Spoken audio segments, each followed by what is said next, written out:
Ladies and gentlemen, please join me for a warm welcome for our guest, Geert Wilders. Thank you. Thank you, ladies and gentlemen. Thank you, Janet. Thank you, Skirball Cultural Center, for inviting me. I'm privileged, and it's an honor for me to be here at the Skirball Center, to be here in California. It's a great opportunity for me to escape the wind, the cold and the rain from my own beautiful country, the Netherlands. Ladies and gentlemen, unfortunately, free speech is no longer a given in Europe. What we once considered a natural element of our existence, a birthright, is now something we once again have to battle for. To exercise free speech in Europe has become a dangerous activity. And as you may know, I will be prosecuted in the Netherlands, in my own country, because of the short documentary Fitna you just saw, and what some call my views about what some call a religion of peace. And on top of that, also France and Jordan are considering to prosecute me. Prosecute me for my view on Islam. And the President of Indonesia unfortunately said and declared that I never will be allowed to enter Indonesia as long as I live, and the United Kingdom did not allow me to visit their country. So let me start by giving a special thanks to the United States Border Police for letting me enter this country.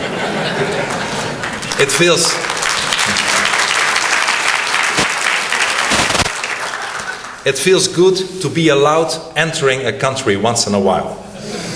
But, ladies and gentlemen, before I talk to you about freedom of speech, I will say a few things about Islam and about Sharia law. Allow me to give you a brief introduction on Islam, and Islam 101. And the first thing everybody needs to know is that the importance of the holy book, the Quran. As you probably know, the Quran calls for submission, calls for hatred, calls for violence, for murder, for terrorism and war. The Quran calls upon Muslims to kill non-Muslims. The Quran describes, as we have seen in Fitna, Jews as monkeys and pigs.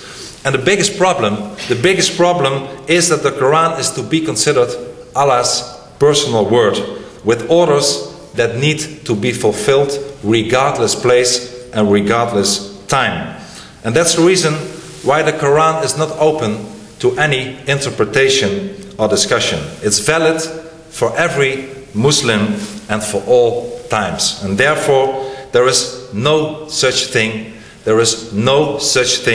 as a moderate Islam. Sure, there are a lot of moderate Muslims, but a moderate Islam does not exist. As the Turkish Prime Minister, Mr. Erdogan, once said, and for once I agree with him, he said, there is no moderate Islam.